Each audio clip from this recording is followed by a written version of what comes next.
మన జీవితంలో మనం చాలా చాలా అనుకుంటాం, కానీ అన్నీ మనం అనుకున్న టైంకి అయిపోవు. కొన్నిసార్లు అనుకోకుండా జరిగేవే మనకి చాలా మంచి అనుభవాలు మిగులుస్తుంది. అలాంటిదే ఈరోజు మా ప్రయాణం. ఎప్పటి నుంచో వెళ్దాం అనుకుంటున్నాం కానీ అవ్వట్లేదు. అనుకోకుండా శివరాత్రి రోజు అది కుదిరింది. మేము ఈరోజు విజయనగరంలో ఉన్న కొన్ని టెంపుల్స్కి అయితే వెళ్దాం అనుకున్నాం. విజయనగరంలో అయితే చాలా ఫేమస్ టెంపుల్స్ ఉన్నాయి. మేము ఈరోజు జ్యోతిర్లింగాలయం, జ్ఞాన సరస్వతి దేవి ఆలయం, ఇంకా రామనారాయణం కూడా వెళ్దాం అనుకుంటున్నాం. మేము వైజాగ్లో ఆఫ్టర్నూన్ 2:30కి అయితే బయలుదేరాము. ఇక్కడ నుండి విజయనగరంకి 40 కిలోమీటర్స్, అంటే 1.5 అవర్ జర్నీ ఉంటుంది. మా అన్నయ్య వాళ్ళ ఫ్యామిలీని కూడా పికప్ చేసుకున్నాము. ఇక మా జర్నీ స్టార్ట్ అయింది. సమ్మర్ ఇంకా పెద్దగా స్టార్ట్ అవ్వలేదు కాబట్టి చిన్నపిల్లలతో ప్రయాణం చేసినా అంత ఇబ్బంది ఏమి ఉండదులే అనేసి మేము బయలుదేరాము. ఈ వీడియో చూసే వాళ్ళల్లో మీలో ఎంతమంది ధోని ఫ్యాన్స్ ఉన్నారు? ఏంటి మధ్యలో ధోని ఎందుకు వచ్చాడు అనుకుంటున్నారా? ధోని తన ఫస్ట్ సెంచరీ చేసింది ఇప్పుడు మీరు చూస్తున్న ఈ స్టేడియంలోనే. ఈ వైజాగ్ స్టేడియంలోనే సెకండ్ వన్డే ఇంటర్నేషనల్ పాకిస్తాన్ మీద ధోని తన ఫస్ట్ సెంచరీ చేశాడు. ధోని ఫ్యాన్స్ ఎవరైనా ఈ వీడియో చూస్తున్నట్లయితే తప్పకుండా ఈ వీడియోకి ఒక లైక్ చేసి షేర్ చేయండి. మేము ఇప్పుడు వైజాగ్ విజయనగరం నేషనల్ హైవే మీద వెళ్తున్నాం. చాలామందికి తెలిసే ఉంటుంది కదా, విజయనగరాన్ని చాలామంది పెద్ద పెద్ద రాజులు పరిపాలించేవారని. పూసపతి రాజులు, గజపతి మహారాజులు ఇలా చాలామంది పాలించారు.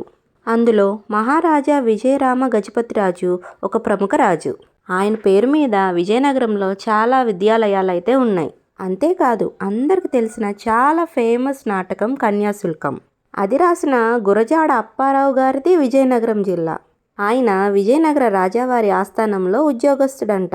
ఇప్పటికీ కూడా విజయనగరంలో ఆయన నివాసం ఉన్న ఇల్లు ఉందంట. ఇలా ఎన్నో తెలియని విషయాలని పిల్లలకి చెప్పుకుంటూ సరదాగా కాసేపు కారులో ఆడుకుంటూ అలా మా ప్రయాణం కొనసాగింది.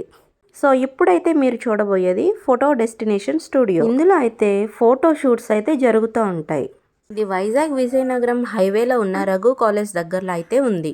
ఇక్కడ pre wedding, post wedding, cover songs, maternity shoots, baby shoots ఇలా చాలా రకాల ఫోటో షూట్స్ అయితే లోపల జరుగుతాయి. ఇందులోకి బయట వాళ్ళని అలౌ చేయరు. ఓన్లీ ఫోటో షూట్స్ కోసం వచ్చిన వాళ్ళని మాత్రమే అలౌ చేస్తారు. సో అందుకే నేను బయట నుండే వీడియో క్యాప్చర్ చేశాను. డీటెయిల్గా కావాల్సిన వాళ్ళు ఫోటో డెస్టినేషన్ స్టూడియో ఇన్స్టాగ్రామ్ పేజ్లో అయితే చూడండి. ఇప్పుడు మీరు చూస్తున్నదైతే ఎంవిజిఆర్ ఇంజనీరింగ్ కాలేజ్, అంటే నేను మొదట్లో చెప్పిన మహారాజా విజయరామ గజపతి రాజు వారి కాలేజ్. మేము వెళ్ళాల్సిన టెంపుల్ రూట్ అయితే ఇదే. ఇప్పుడు మీరు చూస్తున్న ఎంట్రన్స్ లోపల ఇంకొక వెంకటేశ్వర స్వామి టెంపుల్ అయితే ఉంది. దానికి సంబంధించిన ఎంట్రన్స్ అన్నమాట. ఇక్కడ ఎంట్రన్స్లోనే జ్యోతిర్లింగ ఆలయం యొక్క బోర్డు కూడా పెట్టారు. శివరాత్రి సందర్భంగా అక్కడ బోర్డు అయితే పెట్టారు. ఇప్పుడు మనం చూస్తున్న గుడి అయితే అక్కడ ఎంట్రన్స్లో చూసాం కదా, దానికి సంబంధించిన గుడి అనమాట. ఈ గుడి కూడా చూడడానికైతే చాలా బాగుంది. ఈ గుడి తర్వాత వచ్చేదే మనం వెళ్ళాల్సిన జ్యోతిర్లింగాలయం మరియు జ్ఞాన సరస్వతి దేవి ఆలయం. ఇదే ఇప్పుడు మేము వచ్చిన జ్యోతిర్లింగ ఆలయం. శివరాత్రి సందర్భంగా ఇక్కడంతా డెకరేషన్ చేసి ఉంచారు. మేము వచ్చేసరికి ఇక్కడ గుడి అయితే క్లోజ్ చేసి ఉంచారు. మేము వెళ్ళేటప్పటికి ఈవినింగ్ 4 o'clock అయింది.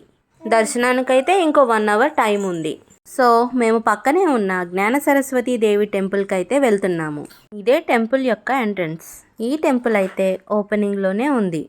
సో ఫస్ట్ మేము ఇక్కడ దర్శనం చేసేసుకుని వెళ్దామనేసి ఇక్కడికి వచ్చాం. టెంపుల్ ఎంటర్ అవ్వగానే ఇలా తులాభార మండపం అని ఉంటుంది. ఇక్కడ చిన్నపిల్లలకి తులాభార కార్యక్రమాలు అయితే చేస్తారంట. ఈ టెంపుల్ని ఆంధ్ర బాసర్ అని కూడా అంటారు. ఎక్కువ శాతం ఇక్కడ పిల్లలకి అక్షరాభ్యాసం చేయించడానికి వస్తారు. అలాగే స్టూడెంట్స్ కూడా వస్తుంటారు. టెంపుల్ బయటంతా ఇలా ఉంటుంది. ఈ గుడికి ఎక్కువ పిల్లలే వస్తారు కాబట్టి పిల్లలు చక్కగా ఆడుకుంటాకి బయట ఖాళీ స్థలం అయితే చాలా ఉంది. పక్కనే చిన్న పార్కులా కూడా పెట్టారు. అక్కడ కూడా పిల్లలు చాలామంది ఆడుకుంటున్నారు.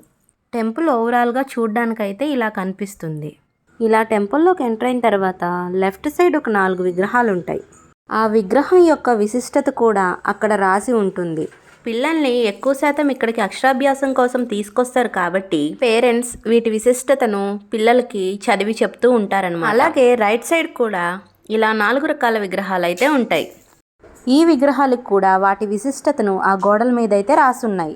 ఈ విగ్రహ విశిష్టత అయితే మంచి హ్యాండ్ రైటింగ్ కోసం అనేసి మొక్కుతారనమాట. నెక్స్ట్ వచ్చే విగ్రహం అయితే మంచి తెలివితేటలకి విశిష్టత. చివరగా ఉన్న విగ్రహ విశిష్టత ఏంటంటే మంచి జ్ఞాపక శక్తి కోసం మొక్కుతారు. ఈ విగ్రహం దగ్గర అయితే ఈషు పడి పడి మొక్కుతున్నాడు, మంచిగా జ్ఞాపక శక్తి ఉండాలని చెప్పి. అటు 4 ఇటు 4 విగ్రహాలు ఉండగా మధ్యలో అయితే అమ్మవారి విగ్రహం ఉంటుంది. దర్శనం అయిపోయిన తర్వాత మేమైతే బయటకు వచ్చేసాము. ఇదే పిల్లలకు అక్షరాభ్యాసం చేసే మండపం లోపలైతే ఇలా ఉంటుంది. శివరాత్రి సందర్భంగా ఈ ప్లేస్లో ఈరోజైతే రుద్రాభిషేకం సహస్రలింగార్చన అయితే జరుగుతుంది. ఇంకా అది స్టార్ట్ అవ్వడానికి టైం పడుతుందని అక్కడ వాళ్ళు చెప్పారు. ఈలోపు కాసేపు పిల్లల్ని బయట ఉన్న చిన్న పార్కులో ఆడిపించేశాము. అలా 1 అవర్ అయితే గడిచిపోయింది. ఇక జ్యోతిర్లింగాలయం దర్శనానికి ఓపెన్ చేశారని చెప్పి మేమైతే ఆ టెంపుల్కి వెళ్తున్నాము. ఈ టెంపుల్స్ అయితే 2 పక్కనే ఒక కాంపౌండ్ వాల్ మధ్యలో ఉండి ఉంటాయి. ఇక్కడ మీరు చూస్తున్నారు కదా, ఈ లైన్లో ఉన్న వాళ్ళంతా జ్యోతిర్లింగాలకి అభిషేకం చేయడానికి ఉన్నవారు. మేమైతే ఓన్లీ దర్శనం కోసమే వచ్చాం కాబట్టి వేరే లైన్ నుండి వెళ్తున్నాము. ఇక్కడ లింగాన్ని అయితే మనకి ఫోటో తీయడానికి అలౌ చేయట్లేదు. ఈ లింగాన్ని పైనంతా వెండితో తొడుగు వేసుంచారు. శివరాత్రి రోజు నైట్ ఆ లింగానికున్న వెండి తొడుగు తీసి ఆ స్ఫటిక లింగాన్ని అందరికి దర్శనం కోసం ఉంచుతారంట. ఇక్కడ జ్యోతిర్లింగాలన్నిటికీ విడివిడిగా ఛాంబర్స్ లాగా మొత్తం లింగాలన్నిటికీ 12 గదులైతే ఉన్నాయి. ఇప్పుడు మీరు చూస్తున్నదైతే కేదార్నాథ్ జ్యోతిర్లింగం. అలాగా దాని పక్కనే ఉన్నదైతే ఘటకేశ్వర్ జ్యోతిర్లింగం. మా దర్శనం పూర్తి చేసుకొని మేము కాసేపు అలా గుళ్ళో కూర్చున్నాము. గుళ్ళో శివరాత్రి సందర్భంగా డ్యాన్స్ ప్రదర్శించడానికి చిన్నపిల్లలు అయితే కాస్ట్యూమ్స్లో వచ్చేసారు. ఛానల్ని సబ్స్క్రైబ్ చేయని వాళ్ళు ఎవరైనా చూస్తున్నట్లయితే ప్లీజ్ ఛానల్ని సబ్స్క్రైబ్ చేసుకొని మీ ఫ్రెండ్స్ అండ్ ఫ్యామిలీకి ఈ వీడియోని షేర్ చేసి సపోర్ట్ చేయండి. డ్యాన్స్ పర్ఫార్మెన్స్ చేయడానికి వచ్చిన పిల్లలు లక్ష్యతో సెల్ఫీ తీసుకొని కాసేపు ఆడుకున్నారు. ఈలోగా లక్ష్య కూడా ఇంకొక చిన్న పాపతో ఫ్రెండ్షిప్ కుదిరింది. కాసేపట్లోనే ఇద్దరు ఫ్రెండ్స్ అయిపోయి అలా ఆడుకుంటూ కూర్చున్నారు. పిల్లలిద్దరు కాసేపు ముచ్చట పడుతున్నారు కదా అని ఇద్దరిని కాసేపు కూర్చోబెట్టి ఆడిపించాము. లక్ష్య ఆడుకోవడం అయిపోయిన తర్వాత ఈశానేమో నందీశ్వరుని చెవులో ఏవో చాలాసేపు మొక్కుకున్నాడు. ఈశాన్ మొక్కుకోవడం అయిపోయిన తర్వాత మేమైతే గుడి బయట ఉన్న శివుడి విగ్రహం దగ్గరికి అయితే వెళ్ళాము. శివుని విగ్రహం అయితే ఇలా ఉంది. పైన శివుడు, కింద లింగం వచ్చేసి ఇలా గుడి బయట విగ్రహాన్ని ఏర్పాటు చేశారు. మేము ఇక్కడ ఇలా ఉండగా గుడి లోపల డ్యాన్స్ ప్రోగ్రామ్ అయితే స్టార్ట్ చేశారు. పిల్లలు డివోషనల్ సాంగ్స్కి అయితే డ్యాన్స్ స్టార్ట్ చేశారు. వేరే టెంపుల్కి కూడా మేము వెళ్ళాలి కాబట్టి గుళ్ళోంచి బయటకు వచ్చేసాము. లక్ష్యకైతే పాపం చిన్నపిల్ల కదా అని ఆవిడ ప్రసాదం పెట్టలేదు. ఇక తనకు కూడా కావాలని చెప్పి అక్కడికి వెళ్ళి ప్రసాదం అడిగింది. ప్రసాదం తీసుకొని గుడి బయటకు వచ్చిన తర్వాత ఇలా విగ్రహాలు ఉన్నాయి. ఈ విగ్రహాలను చూస్తూ కాసేపు లక్ష్య వాటితో ఆడుకుంది. మా దర్శనం అయితే మేము కంప్లీట్ చేసుకొని ఇక వేరే గుడికి వెళ్దామని చెప్పి మేము బయటకు వచ్చేసాము. ఇప్పుడు మీరు చూస్తున్న టెంపుల్ అయితే ఫస్ట్లో చూపించిన వెంకటేశ్వర స్వామి టెంపుల్ అనమాట. లోపల ఎంట్రన్స్ అయితే అలా ఇచ్చారు. బయట కాంపౌండ్ వాల్ అయితే చాలా బాగుంది. నాకు కూడా నచ్చింది ఫ్రెండ్స్. అలా ఈవినింగ్ సన్సెట్ అయితే స్టార్ట్ అయిపోయింది. మేము ఇక్కడ నుండి రామనారాయణం టెంపుల్కి అయితే బయలుదేరుతున్నాము.